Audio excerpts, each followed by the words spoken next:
അങ്ങനെ കെ മുരളീധരൻ മന്ത്രിയായി വീണ്ടും. അപ്പം മുരളീധരന്റെ മുന്നിൽ കിട്ടിയേക്കുന്ന വകുപ്പ് എന്ന് പറയുന്നത് ആരോഗ്യവകുപ്പ്. അതായത് വീണ ജോർജ് വളരെ മനോഹരമായി കൊണ്ടു നടന്ന വലിയ കേടുപാടുകളും തെറ്റുകുറ്റങ്ങളും ഒന്നും ഇല്ലെങ്കിലും കോൺഗ്രസ്സുകാർ ഏറ്റവും കൂടുതൽ സമരം നടത്തിയതും കല്ലെറിഞ്ഞതും ഒക്കെ വീണ ജോർജിനെയായിരുന്നു. അപ്പം വീണ ജോർജിന്റെ കയ്യിലിരുന്ന ആരോഗ്യവകുപ്പ് ഇപ്പം മുരളീധരന്റെ കയ്യിൽ വന്നു. എന്തൊക്കെ വെല്ലുവിളിയിലായിരിക്കും മുരളീധരൻ ഇനി നേരിടാൻ പോകുന്നത്? മുരളീധരനെ സംബന്ധിച്ചിടത്തോളം ഇതിനകത്തുള്ള ഒരു പ്രധാന കാര്യം, മുരളീധരൻ മന്ത്രിയാകണമെന്ന് ഏറെക്കാലം ആഗ്രഹിച്ച് ഏറ്റവും ഒടുവിൽ മന്ത്രിയായ ഒരു വ്യക്തിയാണ്. നല്ല പ്രായത്തിലൊക്കെ അദ്ദേഹത്തിന് മന്ത്രിയാകണമെന്ന് കൊതിയുണ്ടായിരുന്നു. പക്ഷെ അതിനൊന്നും സാധിച്ചില്ല. കാരണം നമുക്ക് ഇതിനു മുമ്പ് അദ്ദേഹം വൈദ്യുത വകുപ്പ് മന്ത്രിയായി അദ്ദേഹം KPCC അധ്യക്ഷൻ എന്ന് പറയുന്ന സ്ഥാനം കളഞ്ഞിട്ട് അദ്ദേഹം മന്ത്രിയായതാണ്. മന്ത്രിയായ കാലത്താണ് ഈ പറയുന്ന പോലെ അദ്ദേഹത്തെ വടക്കാഞ്ചേരിയിൽ നിർത്തി പരാജയപ്പെടുത്തി തോൽപ്പിച്ച് ഒടുവിൽ ആ മന്ത്രിസ്ഥാനവും പോയി KPCC അധ്യക്ഷ സ്ഥാനവും പോയ ഒരു സാഹചര്യം ഉണ്ടായി. മന്ത്രിയായിരിക്കെ തെരഞ്ഞെടുപ്പിൽ നേരിട്ട് പരാജയപ്പെടുന്ന ആദ്യത്തെ വ്യക്തി എന്ന് പറയുന്ന അപൂർവമായ ഒരു റെക്കോർഡുള്ള ഒരു വ്യക്തി കൂടിയാണ് കെ മുരളീധരൻ. അങ്ങനെ കാലങ്ങൾക്ക് ശേഷം കെ മുരളീധരൻ വീണ്ടും മത്സരരംഗത്തേക്ക് സജീവമാവുകയും തൃശ്ശൂരിൽ നിന്ന് TN പ്രതാപന്റെ നല്ല സ്വഭാവം കാരണം തൃശ്ശൂരിൽ അദ്ദേഹത്തിന് പരാജയപ്പെടേണ്ട അവസ്ഥയുണ്ടായി. അതേസമയം TN പ്രതാപൻ തോൽക്കുകയും ചെയ്തു എന്നുള്ളതാണ്. മണലൂരിൽ പരാജയപ്പെടുന്ന കാഴ്ചയും നമ്മൾ കണ്ടു രവീന്ദ്രൻ മാഷിനോട്. അപ്പോൾ അങ്ങനെ വരുന്ന കെ മുരളീധരനെ സംബന്ധിച്ചിടത്തോളം വൈദ്യുത വകുപ്പ് അദ്ദേഹത്തിന് നൽകിയിരുന്നു. അപ്പം അദ്ദേഹത്തിന് മനസ്സിലായി വൈദ്യുത വകുപ്പ് രാശിയില്ലാത്തൊരു വകുപ്പ് തന്നെയുമല്ല. ഇദ്ദേഹത്തിന് KCയോട് വലിയ അടുപ്പമില്ലാത്തതുകൊണ്ട് തന്നെ VD പക്ഷമെന്നോ ചെന്നിത്തല പക്ഷമെന്നൊക്കെ വേണമെങ്കിൽ പറയാൻ കഴിയുന്ന ഒരാളാണ്. എവിടെ വേണേലും നിർത്താൻ പറ്റുന്ന ഒരു നിഷ്പക്ഷനായ ഒരു കെ മുരളീധരന് ഒഴിവാക്കാൻ പറ്റാത്തതുകൊണ്ടാണ് ഇത്തവണയും മന്ത്രിയാക്കിയത്. അപ്പോൾ അങ്ങനെ അദ്ദേഹത്തിന് ആരോഗ്യവകുപ്പ് ആദ്യം കൊടുത്തത് ദേവസ്വവും വൈദ്യുതിയുമായിരുന്നു. അപ്പം അദ്ദേഹത്തിന് വൈദ്യുതി അത്ര ഇഷ്ടമുള്ള കാര്യമല്ല. കാര്യം കറണ്ട് അടിക്കുന്നതുകൊണ്ട് പുള്ളിക്ക് വൈദ്യുതിയോട് വലിയ താല്പര്യമൊന്നുമില്ല. അപ്പൊ അങ്ങനെ വന്നപ്പം ഈ മുരളീധരനെ സംബന്ധിച്ച് ഇപ്പൊ കൊടുക്കുക ആരോഗ്യ വകുപ്പ് പുള്ളിക്ക് നന്നായിട്ട് ഹാൻഡിൽ ചെയ്യാൻ പറ്റുമെന്നൊരു തോന്നലുണ്ട്. കാരണം വീണ ജോർജിനെയും ശൈലജ ടീച്ചറെയും ഒക്കെ ഒരുപാട് കുറ്റം പറഞ്ഞിട്ടുള്ള ഒരാള്, അങ്ങനൊന്നും അല്ല വകുപ്പ് കൊണ്ട് നടക്കേണ്ടത് എന്നൊക്കെ പറഞ്ഞിട്ടുള്ള ഒരാൾ കെ മുരളീധരൻ. കെ മുരളീധരനെ അങ്ങനെ ആരോഗ്യവകുപ്പ് ഏൽപ്പിക്കുമ്പോൾ കെ മുരളീധരനെ സംബന്ധിച്ചിടത്തോളം ഒരു വലിയ പ്രതിസന്ധി കെ മുരളീധരന്റെ മുന്നിലുണ്ട് എന്ന് നമ്മൾ മറന്നു പോകരുത്. കാരണം എന്താണെന്ന് ചോദിച്ചു കഴിഞ്ഞാൽ 2 സ്ത്രീകൾ ഭരിച്ചുകൊണ്ട് നടന്ന വകുപ്പാണ് ആരോഗ്യവകുപ്പ്. അത് മാത്രമല്ല ഈ 2 പിന്നെ ഏറ്റവും കൂടുതൽ സ്ത്രീ വിരുദ്ധത പ്രസംഗിച്ചിട്ടുള്ളത് പലപ്പോഴും കെ മുരളീധരനാണ്. ആര്യരാജേന്ദ്രൻ മേയറായിട്ടിരിക്കുന്ന സമയത്ത് ആര്യരാജേന്ദ്രനെ പിന്നെ ഒരു സ്ത്രീ വിരുദ്ധമായ പരാമർശം നടത്തി ആക്ഷേപിച്ചിരുന്നു. വീണ ജോർജിനെ ആ നിലയ്ക്ക് ആക്ഷേപിച്ചിരുന്നു. അപ്പൊ അങ്ങനെ ഈ പറയുന്ന പോലെ ഒരു സ്ത്രീ വിരുദ്ധ പരാമർശങ്ങളിലൂടെ വനിതാ മന്ത്രിമാരെയും വനിതാ ജനപ്രതിനിധികളെയും ഒക്കെ അടച്ചാക്ഷേപിച്ച ഒരു വ്യക്തി എന്നുള്ള ഒരു പ്രാധാന്യം കൂടി കെ മുരളീധരനുണ്ട്. അപ്പൊ 2 വനിതകൾ കൊണ്ടു നടന്ന ആരോഗ്യ വകുപ്പിനെ സ്വന്തം കയ്യിലേക്ക് ഏറ്റെടുക്കുമ്പോൾ ഒട്ടേറെ വെല്ലുവിളികളുണ്ട്. ആ വനിതകൾ കൊണ്ടു നടന്നതിന്റെ അത്രയുമെങ്കിലും അല്ലെ അതിൽ കൂടുതൽ കാലഘട്ടം അതാണ് ആവശ്യപ്പെടുന്നത്. അതിൽ കൂടുതൽ മെച്ചപ്പെട്ട രീതിയിൽ കൊണ്ടുപോകാൻ കെ മുരളീധരൻ ബാധ്യസ്ഥനാണ്. അതിന്റെ ഭാരിച്ച ഉത്തരവാദിത്തം കെ മുരളീധരന്റെ തലയിൽ തന്നെയുണ്ട്. നമുക്കറിയാം 2016 ശൈലജ ടീച്ചർ അധികാരമേൽക്കുന്ന സമയത്ത് കേരളത്തിലെ ആരോഗ്യരംഗം ഏറ്റവും മോശപ്പെട്ട ഒരു അവസ്ഥയിലായിരുന്നു. VS ശിവകുമാർ എന്ന് പറയുന്ന ഒരു മന്ത്രിയുടെ കയ്യിലായിരുന്നു അന്ന് ആരോഗ്യവകുപ്പ്. അങ്ങനെ അത്രയും മോശപ്പെട്ട ഒരു അവസ്ഥയിൽ ആരോഗ്യവകുപ്പിനെ കൊണ്ടുപോയി നശിപ്പിച്ച് നാറാണക്കല്ലിടിക്കുക എന്ന് പറയുന്ന ഒരു അവസ്ഥയുണ്ട്. ആ ഒരു അവസ്ഥയിൽ കൊണ്ടുപോയി കുളമാക്കി.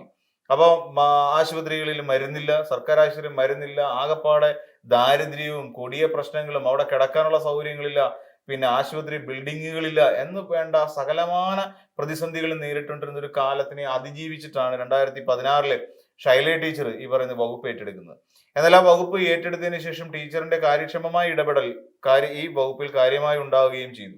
അപ്പൊ അതിന്റെ ഭാഗമായിട്ടാണ് നമുക്ക് നിപ്പയുടെ ഒരു ഔട്ട്ബസ്റ്റ് ഉണ്ടായ സമയത്ത് നമുക്കതിനെ പ്രതിരോധിക്കാൻ കഴിഞ്ഞതും വലിയ പ്രതിസന്ധികളില്ലാതെ അതിനെ ഏതൊക്കെ രീതിയിൽ അതിനെ നമുക്ക് സ്പ്രെഡപ്പ് ആവാതിരിക്കാൻ എങ്ങനെയൊക്കെ നോക്കാൻ കഴിയും എന്നുള്ളതിനെ കുറിച്ചൊക്കെ കൃത്യമായ ഒരു ഐസൊലേഷൻ, നമ്മൾ ഒരുപക്ഷെ അതുവരെ കേട്ടിട്ടില്ലാത്ത ചില വാക്കുകളാണ്. ഐസൊലേഷൻ എന്ന് പറയുന്ന ഒരു വേർഡ്, ഐസൊലേറ്റ് ചെയ്യുക എന്ന് പറയുന്നത്, അതോടെ ക്വാറന്റൈൻ എന്ന് പറയുന്ന ഒരു വാക്കൊക്കെ ആ സമയത്ത് നമ്മളുടെ ഒരുപക്ഷെ നമ്മളുടെ ഒരു ശരാശരി മലയാളിയുടെ നിത്യഭാഷയിലേക്ക് ഇതൊക്കെ വന്നത് ഒരു പക്ഷേ ശൈലജ ടീച്ചർ അന്ന് നമുക്ക് ഇതിനു മുമ്പ് ചിക്കൻ ഗുനിയ പോലുള്ള രോഗങ്ങൾ പടർന്നു പിടിച്ചിട്ടുണ്ട്. ചിക്കൻ ഗുനിയ ഉണ്ടായിട്ടുണ്ട്, ഡെങ്കു ഫീവർ കാര്യക്ഷമമായി പടർന്നു പിടിച്ചിട്ടുണ്ട്. അപ്പൊ ഈ സമയത്തൊന്നും നമ്മൾ കേട്ടിട്ടേ ഇല്ല. അന്നൊക്കെ ഈ നമ്മുടെ ആരോഗ്യത്തിന്റെ മെഷേഴ്സ് വളരെ വളരെ ചെറുതായിട്ടാണ് എനിക്ക് തോന്നിയിട്ടുള്ളത് പലപ്പോഴും. ഇപ്പൊ മെഡിക്കൽ കോളേജുകളുടെ ദാരുണാവസ്ഥ, അന്നൊക്കെ കിടക്കാൻ പോലും മെഡിക്കൽ കോളേജുകളിൽ സ്ഥലമില്ല, ബെഡുകളില്ല. ഇപ്പം നമ്മൾ പലപ്പോഴും നോക്കിക്കഴിഞ്ഞാൽ ഈ ഒരു എന്താ പറയാ ട്രിപ്പ് തൂക്കിയിടാൻ വേണ്ടിയിട്ടുള്ള സ്റ്റാൻഡ് ഉണ്ടല്ലോ, അതിന്റെ പേര് ടെക്നിക്കൽ നെയിം എനിക്കറിയില്ല, പക്ഷെ ആ സ്റ്റാൻഡ് പോലും കിട്ടാത്ത ഗതികേട് ഉണ്ടായിരുന്ന ഒരു കാലം ഉണ്ടായിരുന്നു നമുക്ക്. എന്നാൽ അതൊക്കെ മാറി മാറി വരാൻ കുറച്ച് സമയമെടുത്തു. പുതിയ പിന്നെ ഒരു മന്ത്രി കയറി, അതിനുശേഷം അതിനെ ഒന്ന് മാറ്റിയെടുക്കുക. ആ സമയത്താണ് നമുക്ക് നിപ്പ പോലെയുള്ള ഒരു വലിയ സാധനം എവിടെ നിന്ന് ഉറവിടം അറിയില്ല, എങ്ങനെ ഉണ്ടായ ഒരു പിടിയില്ല, എവിടെ ആരിൽ നിന്നാ വരുന്നത്, നിപ എന്ന പേര് പോലും നമ്മൾ കേൾക്കുന്ന ഈ സമയത്താണ്.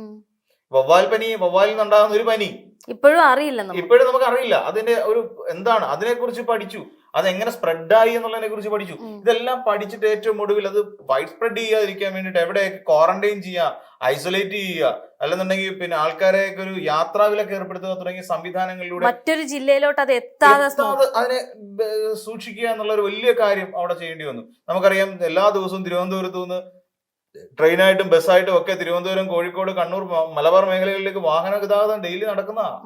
നമ്മുടെ റോഡിലൂടെയും റെയിലിലൂടെയും എല്ലാം പൊയ്ക്കൊണ്ടിരിക്കുന്നു. അപ്പൊ ഈ സമയത്ത് പോലും ഇതിനെ എങ്ങനെ പിടിച്ചു നിർത്താൻ പറ്റും എന്നുള്ളതിനെ കുറിച്ചാണ് ആലോചിക്കുന്നത്. അപ്പൊ ആ ഒരു സാഹചര്യത്തിൽ ഇവരെടുത്തിട്ടുള്ള, നമ്മുടെ വനിതാ മന്ത്രിമാരെടുത്തിട്ടുള്ള ഒരു നീക്കം വളരെ വലുതായിരുന്നു. അങ്ങനെ നമുക്ക് നിപയെ പ്രതിരോധിക്കാൻ കഴിഞ്ഞു. പിന്നീട് വന്നാണ് കോവിഡ് എന്ന് പറയുന്ന ഒരു വലിയ മഹാമാരി നമ്മുടെ ലൈഫിലേക്ക് വരുന്നത്. ആ കോവിഡ് എത്ര വർഷം നമ്മുടെ കൂടെ ഉണ്ടായിരുന്നു, ഇപ്പോഴും നമ്മുടെ കൂടെ ഉണ്ടോ എന്ന് നമ്മൾ സംശയിക്കേണ്ടിയിരിക്കുന്നു. അപ്പൊ എത്ര വർഷം നമ്മുടെ ഉണ്ടായിരുന്നു? നമ്മള് ആ സമയത്താണ് നമ്മൾ ഈ ഐസൊലേഷൻ എന്ന് പറയുന്ന ഒരു സാധനം, ക്വാറന്റൈൻ എന്നൊക്കെ പറയുന്ന വാക്ക് വീണ്ടും വീണ്ടും നമ്മളുടെ ഡെയിലി യൂസേജിലേക്ക് അത്തരം വാക്കുകൾ ഇങ്ങനെ വന്നുകൊണ്ടിരിക്കുന്ന ഒരു സാഹചര്യം ഉണ്ടായത്. അപ്പൊ അങ്ങനെ അത് വന്നു, ക്വാറന്റൈൻ എന്ന് പറയുന്ന വാക്ക് വരുന്നു, നമുക്ക് ആന്റിജൻ ടെസ്റ്റ് നടത്തുന്നു, ഇങ്ങനെ കുറെ വാക്കുകൾ നമുക്ക് ഈ കൊറോണ സമയത്ത് നമുക്ക് കിട്ടിയതാണ്. അപ്പോൾ അങ്ങനെ അതിനെയും നമുക്ക് ഓവർകം ചെയ്യാൻ കഴിഞ്ഞു. നമ്മുടെ കേരളത്തിലെ കോട്ടയം ജില്ലയിലാണ് ആദ്യമായിട്ട് ഏറ്റവും പ്രായം കൂടിയ കോവിഡ് രോഗികൾ വന്നിട്ട് ഫുൾ ട്രീറ്റ്മെന്റ് എടുത്ത് വിജയിച്ച് രോഗം ഭേദമായി പുറത്തേക്ക് പോന്നു. ആ സമയത്ത് വരെ നമുക്ക് കോവിഡ് എന്ന് കേട്ട മരണമാണ്. മറ്റ് പല സംസ്ഥാനങ്ങളിൽ നിന്നുമുള്ള വീഡിയോകൾ, പലരും കോവിഡ് വന്നിട്ട് ശ്വാസം മുട്ടലിനെ തുടർന്ന് മരിക്കുന്ന വീഡിയോ ദൃശ്യങ്ങൾ ആ സമയത്തൊക്കെ നമ്മളെ ഭീതിപ്പെടുത്താൻ വേണ്ടി വരുമ്പോഴും നമ്മുടെ സർക്കാർ നമ്മളോട് പറഞ്ഞത് ഭീതി വേണ്ട, ജാഗ്രത മതി എന്ന് നമ്മളോട് പറഞ്ഞു. അത് കേട്ടിട്ട് നമ്മൾ അതിനനുസരിച്ച് നമ്മളെല്ലാം വീട്ടിൽ സാനിറ്റൈസർ മേടിച്ചു. ഈ ചില അമ്മമാരെ കുടിക്കാൻ വേണ്ടി വരെ സാനിറ്റൈസർ മേടിച്ചിട്ട് പോയിട്ടുണ്ട്. അപ്പം സാനിറ്റൈസർ ഉപയോഗിച്ചു തുടങ്ങി. നമ്മളുടെ ലൈഫിലേക്ക് പുതിയ പുതിയ മാറ്റങ്ങൾ, സാനിറ്റൈസർ, കൈ കഴുകുക, പല ബ്രേക്ക് ദ ചെയിൻ എന്ന് പറയുന്ന ഒരു വലിയ മുദ്രാവാക്യം തന്നെ ആ കാലഘട്ടങ്ങളിൽ ഉണ്ടായി. അതിന്റെ എല്ലാം പിന്നിൽ ആരായിരുന്നു? അതിന്റെ പിന്നിലെല്ലാം ഒരു ശക്തമായ ഒരു ആരോഗ്യവകുപ്പ് മന്ത്രി നമുക്ക് ഉണ്ടായിരുന്നു. അതിനോട് ചേർന്ന് നിൽക്കാൻ ഒരു ശക്തനായ ഒരു മുഖ്യമന്ത്രി നമുക്ക് ഉണ്ടായിരുന്നു. അപ്പം അത്രയും വെല്ലുവിളികൾ നിറഞ്ഞ ഒരു വലിയൊരു സ്ഫോടനാത്മകമായ ഒരു ഔട്ട്ബസ്റ്റ് ഉണ്ടാകുമ്പോൾ, ശരിക്കും പറഞ്ഞു കഴിഞ്ഞാൽ ഇത്തരം ഒരു മാരക രോഗങ്ങൾ ഉണ്ടാകുമ്പോൾ അതിനെ പ്രതിരോധിക്കാൻ കഴിയുന്ന സംവിധാനം വളരെ പെട്ടെന്ന് ഒരുക്കിയെടുക്കാൻ കഴിയുന്ന ഇച്ഛാശക്തി ഉണ്ടാവണം ഒരു ആരോഗ്യവകുപ്പ് മന്ത്രിയെ സംബന്ധിച്ച്. ആ നിലയ്ക്ക് നോക്കിക്കഴിഞ്ഞാൽ നമുക്കുണ്ടായ ഏതൊരു കാര്യത്തെയും വളരെ കൃതകൃത്യതയോടുകൂടി തന്നെ മുന്നോട്ട് കൊണ്ടുപോകാൻ കഴിഞ്ഞ രണ്ട് മന്ത്രിമാരാണ്, ഒന്ന് ശൈലജ ടീച്ചറും വീണ ജോർജും. പക്ഷെ വീണ ജോർജിനെ ഒരുപാട് വളഞ്ഞിട്ട് ആക്രമിക്കപ്പെട്ടു.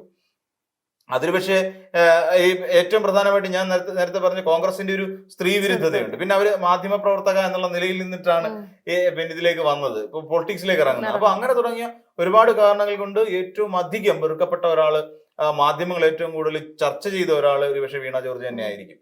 അപ്പൊ അതുകൊണ്ട് തന്നെയാണ് അബിൻ വർക്കി നിന്നിട്ട് കൂടി വീണ ജോർജിനെ ആറന്മുളയിൽ പരാജയപ്പെടുത്താൻ കഴിഞ്ഞത് എന്നാണ് എൻ്റെ ഒരു വിശ്വാസം.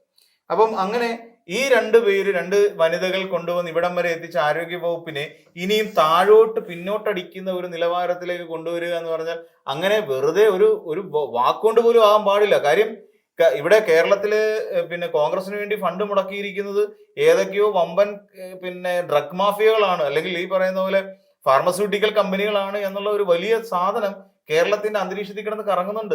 അപ്പം പിന്നെ ഈ ആരോഗ്യ മേഖലയെ തകർക്കാൻ വേണ്ടിയിട്ടോ അല്ലെങ്കിൽ തകരാൻ വേണ്ടിയിട്ട് ഈ പറയുന്ന കെ മുരളീധരൻ അതിന് ശ്രമിച്ചാൽ അത് മുരളീധരൻ എന്ന് പറയുന്ന രാഷ്ട്രീയ നേതാവിന് മാത്രമല്ല ഈ പറയുന്ന കോൺഗ്രസ് പാർട്ടിയെ സംബന്ധിച്ചിടത്തോളം ഒരു നാണക്കേടാണ്.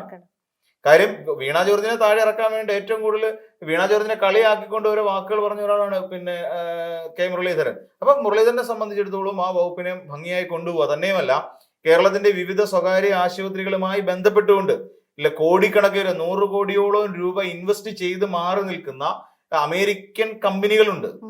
അപ്പൊ ഈ കമ്പനികൾക്ക് ഗുണകരമായ രീതിയിലായിരിക്കും ഒരുപക്ഷെ ഇനിയിപ്പം സർക്കാരിന്റെ പ്രവർത്തനം എന്ന് ജനങ്ങൾ തെറ്റിദ്ധരിക്കും. അപ്പൊ അതുകൊണ്ട് കെ മുരളീധരനെ സംബന്ധിച്ചിടത്തോളം ഈ പറയുന്ന പോലെ എന്താ പറയുന്നത് അതീവ റിസ്ക് പിടിച്ച ഒരു ഗെയിമിലേക്കാണ് ഇറങ്ങിയിരിക്കുന്നത്, അങ്ങനെ തന്നെ പറയേണ്ടി വരും.